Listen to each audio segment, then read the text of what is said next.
Halo teman-teman, selamat datang kembali di channelnya Kesatria Berkacu. Terima kasih buat kalian yang udah mampir di channel ini, dan mari kita langsung menuju ke ceritanya. Malam itu, seorang office boy bernama Kolum menerima telepon dari seseorang yang tidak dikenal, di mana orang tersebut meminta Kolum untuk menemuinya di sebuah tempat.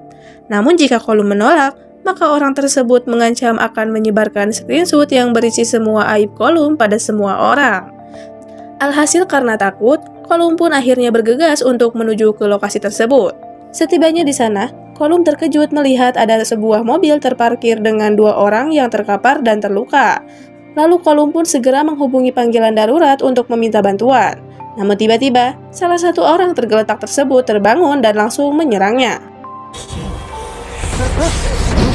Singkat cerita, keesokan harinya, lokasi tersebut kini dikerumuni oleh pihak kepolisian untuk melakukan olah TKP. Terlihat ada seorang detektif bernama John dan detektif senior yang bernama Martin juga hadir di tempat tersebut. Namun pada saat itu hanya ada satu jasad yang ditemukan dan Kolum sendiri tidak ditemukan di lokasi tersebut. Di sana John menduga bahwa Kolum dijebak dan sengaja diarahkan untuk datang ke tempat tersebut. Ibu Kolum yang bernama Corinne sangatlah khawatir dan meminta bantuan John untuk menemukan anaknya yang hilang. Pada saat itu, John pun lalu berjanji jika ia akan berusaha untuk menemukan Kolum yang hilang. Selain mereka, di TKP itu ada seorang pria bernama Davis yang sepertinya sedang mengawasi gerak-gerik John. Keesokan harinya, David terlihat sedang menelpon seseorang untuk membahas tentang detektif John yang menangani kasus hilangnya Kolum. Saat itu, David mengatakan bahwa ia ingin menghalangi John dan meminta semua informasi tentang John, terutama informasi mengenai semua kebobrokannya dalam bertugas sebagai seorang detektif. Dengan cepat, David berhasil mendapatkan informasi mengenai semua aib John dan langsung menyebarkannya hingga viral di media sosial. Hampir semua aib John dipublikasikan, mulai dari kebiasaannya yang suka semena-mena dalam tugas, hingga bertindak kejam pada pelaku saat menangkapnya. Alhasil dengan tersebarnya informasi tersebut, semua orang jadi tahu seperti apa sifat buruk John, sehingga John pun kini harus ditangkap dan dipenjarakan. Singkatnya, saat ini John sudah berada di dalam sel penjara, dan nampaknya para narapidana di sana kurang begitu menyukainya kehadirannya. Bahkan tak sedikit dari mereka yang berani mengganggu dan menghajar John hingga tak sadarkan diri. Sementara itu, Corinne tiba-tiba mendapatkan telepon dari Kolum yang meminta sang ibu untuk menjemputnya tanpa banyak tanya. Kemudian Corinne pun bergegas pergi menuju lokasi yang ditunjukkan. Namun sesampainya di sana, ia sedikit terkejut karena lokasi tersebut merupakan sebuah rumah besar. Dan saat Corinne memasuki rumah itu, terlihat beberapa orang lain juga berdatangan, di mana mereka juga ternyata mendapatkan telepon yang sama seperti Corinne. Namun ternyata, saat itu mereka semua dijebak karena Kolum ternyata sudah dalam keadaan tewas tergantung dengan korban-korban yang lainnya. Semua orang yang hadir pun terkejut melihatnya. Tak lama kemudian, api menyambar ruangan itu hingga membakar semua korban yang tergantung tadi.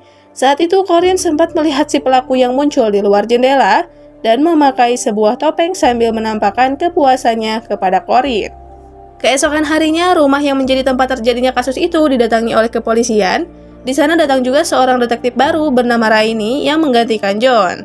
Raini kemudian mengumpulkan anak buahnya di kantor polisi untuk mencari tahu motif atau alasan dari setiap korban, guna mendapatkan petunjuk identitas si pelaku pembunuh berantai. Sementara itu, John mendapatkan sebuah kiriman surat yang berisi sebuah frekuensi radio. John kemudian langsung mencoba mendengarkan radio tersebut, dan saat itulah ia pun mendengar suara Kolum sebelum terjadinya pembunuhan, di mana si pelaku sengaja mengirim pesan pada John dan mengejeknya karena saat ini di penjara.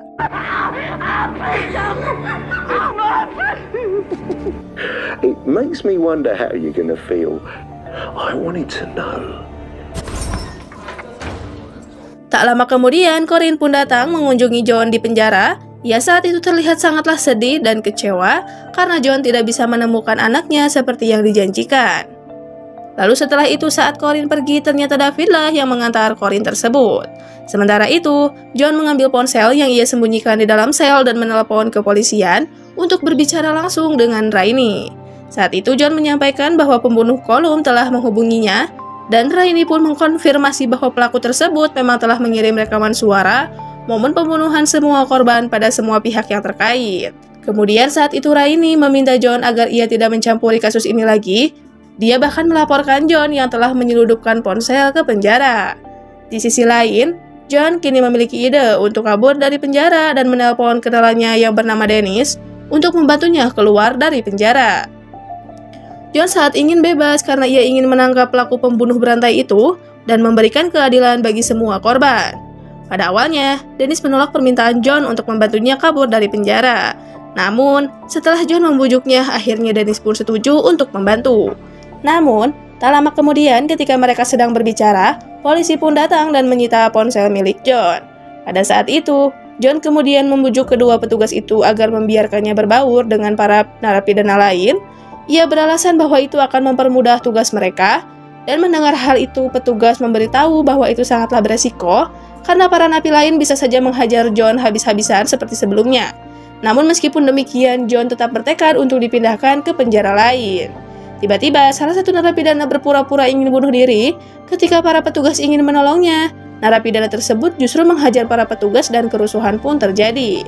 Saat itu, para narapidana yang berhasil keluar dari sel langsung bergerombol ke selnya John dan mulai menyerangnya.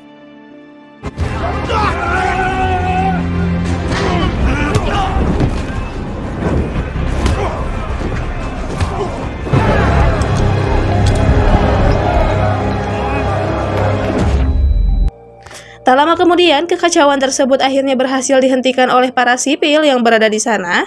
Kemudian John pun dipindahkan ke penjara lain agar ia lebih aman. Nah, sesuai rencananya, saat dalam perjalanan, Dennis dan anak buahnya pun langsung menghadang mobil yang membawa John, hingga akhirnya mereka berhasil menaklukkan para polisi dan mengeluarkan John dari mobil tersebut.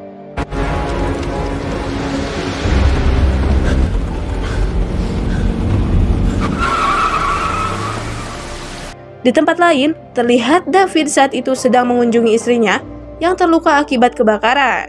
Kemudian ia pun menunjukkan beberapa berita tentang orang-orang yang hilang yang sebenarnya hasil dari tindakannya sendiri. Sementara itu, John saat ini sudah berhasil sampai di tempat persembunyiannya dan dia memberikan imbalan pada Dennis karena sudah membantunya. Kemudian saat itu Dennis memberikan pesan pada John agar segera menemukan pelaku tersebut. Bahkan menurutnya jika perlu jangan segan-segan untuk menyiksanya. Raini yang mendengar kabar bahwa John kabur dari penjara langsung menghubungi detektif Martin yang merupakan mantan atasan John. Ia saat itu meminta Martin untuk membujuk John agar ia berhenti mengganggu penyelidikan kasus dan segera menyerahkan diri.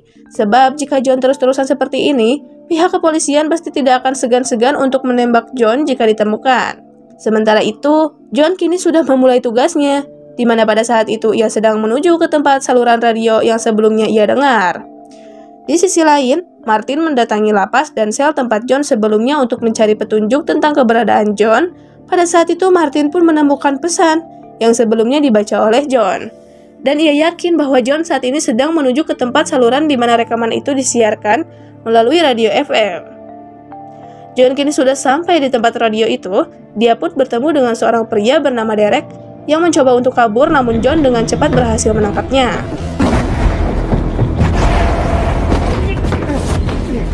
John sangatlah marah dan meminta Derek untuk memberitahu tentang rekaman itu dan pelakunya. Meskipun awalnya Derek enggan untuk berbicara, namun John berhasil meyakinkannya dan mengaku bahwa dia tidak tahu tentang rekaman itu karena ia hanya melakukan apa yang diperintahkan oleh seseorang yang tidak dikenal, di mana ia sendiri waktu itu diancam sehingga tidak punya pilihan selain menuruti perintah orang tersebut.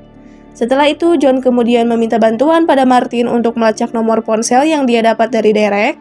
Sementara itu, David saat itu berniat untuk membuat sebuah pertunjukan pembunuhan berencana lagi, dan ia sedang mempersiapkan segala sesuatunya. Dia pun mengirim para anak buahnya untuk menyiapkan tempat dan mencari calon korban selanjutnya. John dan Martin berhasil melacak nomor pelaku pembunuh berantai tersebut. Lalu Martin memberitahu polisi tentang lokasi nomor tersebut. Pihak kepolisian pun langsung bergegas menuju ke lokasi. Di saat bersamaan, ternyata John sudah berada di sana dan mencoba mencari tahu di mana pelaku itu berada. Lalu setelah mencari beberapa saat, John akhirnya berhasil menemukan orang tersebut dan ternyata itu adalah David. Mengetahui kedatangan John, David pun langsung menyandra satu orang yang ada di sana. Dan dengan santainya David kemudian menjalankan misinya di tempat tersebut, di mana beberapa orang bunuh diri dan membuat suasana menjadi kacau sehingga polisi tidak dapat menangkap John dan David.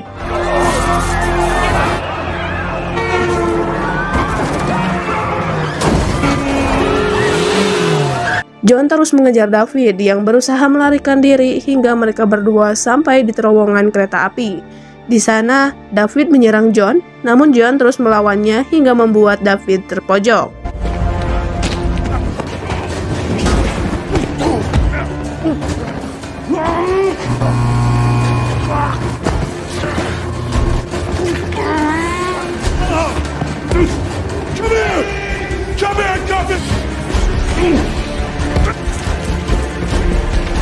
Saat itu polisi pun datang dan mencoba menangkap David.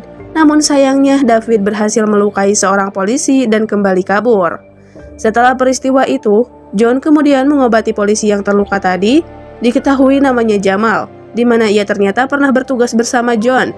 Setelah itu kemudian meminta John untuk segera kabur dari tempat tersebut, dan setelah John pergi, Jamal pun menghembuskan nafas terakhirnya. Setelah itu kita diperlihatkan seorang polisi bernama Arsi. Saat itu ia mendapat telepon dari David, di mana David mengatakan jika saat ini ia sudah memegang data aib Arsi dan mengancamnya untuk mengurus John, atau aibnya akan tersebar. Sementara itu John kini sedang mengobati lukanya sambil bersembunyi. Dia lalu menelepon polisi dan berbicara dengan Raini, mengatakan kalau si pembunuh berantai itu memilih korbannya secara acak. Sesaat kemudian, pihak kepolisian kembali bisa melacak posisi John, namun ia kembali berhasil melarikan diri.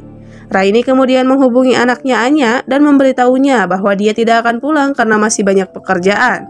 Namun, ketika Anya akan ke dapur, dia merasa ada orang di rumahnya, di mana ternyata saat itu David sudah ada di rumahnya dan langsung membawanya pergi.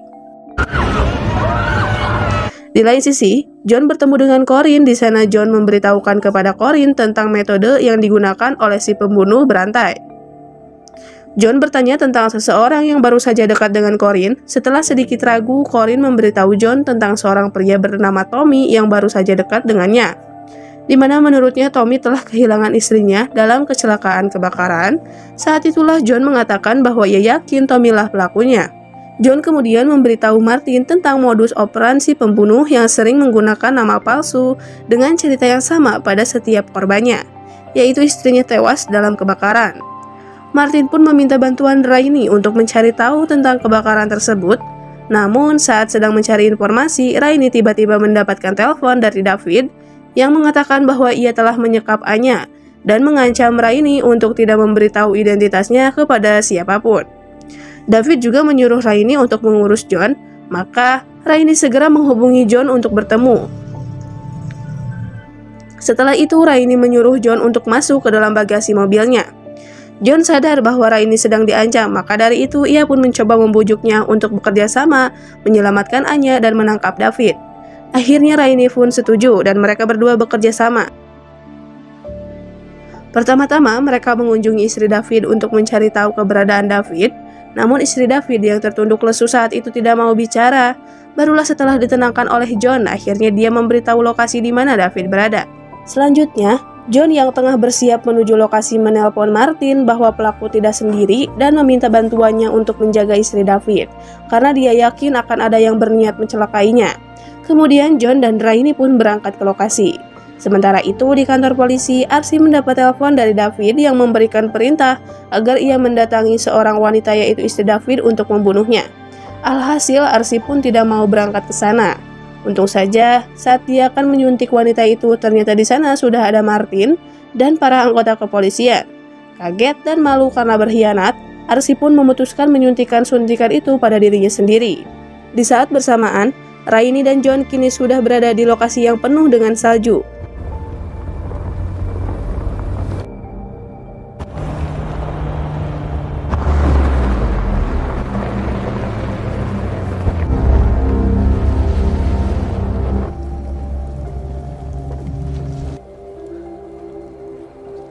Mereka berdua lalu memasuki sebuah rumah. Pada saat itu Raini sangat terpukul saat melihat anaknya sudah tergantung. Namun saat kembali ia perhatikan ternyata itu bukanlah jasad anaknya, sebelum tiba-tiba dia dihantam oleh anak buah David yang langsung menyekapnya. Sementara John sendiri saat ini sedang berkeliling rumah untuk mencari David.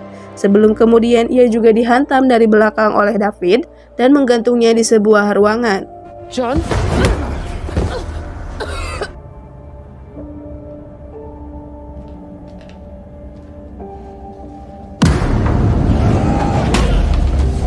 live streaming? To the red bunker. And 3. Rupanya, tempat itu adalah tempat di mana David akan menjalankan rencana pembunuhannya secara live, di mana terlihat sekeliling ruangan itu kini sudah siap dipasang kamera. Tak lama kemudian, Raini dibawa masuk ke ruangan tersebut dan melihat Anya yang terikat. Saat itu David lalu mengancam Raini untuk menusuk John, atau kalau tidak anaknya akan bahaya. Tak ada pilihan lain, Raini pun terpaksa melakukannya. Bagi David, ini adalah acara yang sangat seru. Stop! Tell him to stop, please. Tell him to stop. Tell him to stop, please.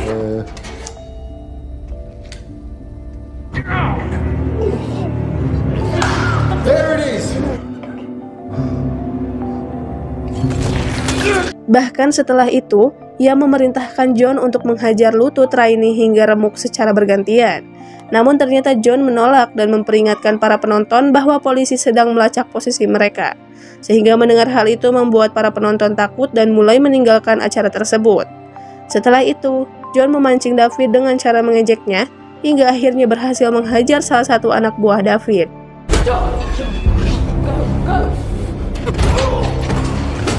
David pun bergegas pergi dan mengunjungi ruangan itu.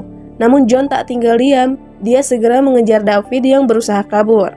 Sementara itu, Raini dan Anya terlihat sangat kesulitan karena mereka terkunci bersama salah satu anak buah David. Mereka terus diganggu, bahkan Raini harus baku hantam dengan anak buah David tersebut. Membuat pelan. If you don't get away from that valve.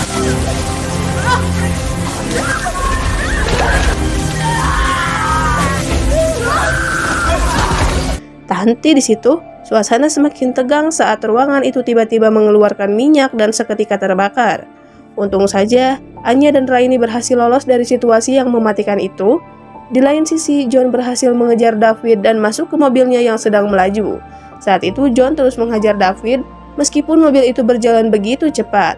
Lalu kemudian tiba-tiba mobil itu kehilangan kendali dan masuk ke danau yang beku, sehingga membuat mereka terjebak dan tenggelam. Alhasil saat itu David pun meninggoy dengan membeku, sedangkan John berhasil diselamatkan oleh petugas kepolisian yang datang tepat waktu.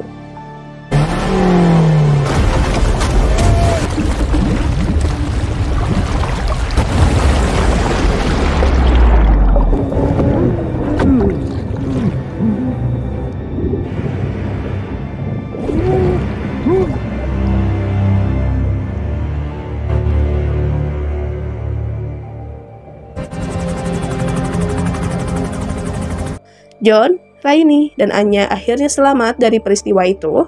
Meskipun John harus dilarikan ke rumah sakit karena lukanya yang cukup parah, film pun ditutup saat John sadar dari sakitnya, di mana saat itu ia kemudian dijenguk oleh agen-agen khusus pemerintahan yang sangat terkesan dengan tindakan heroiknya, dan sepertinya mereka akan merekrut John sehingga dia tidak perlu kembali ke penjara lagi. Lalu setelah itu, film pun selesai.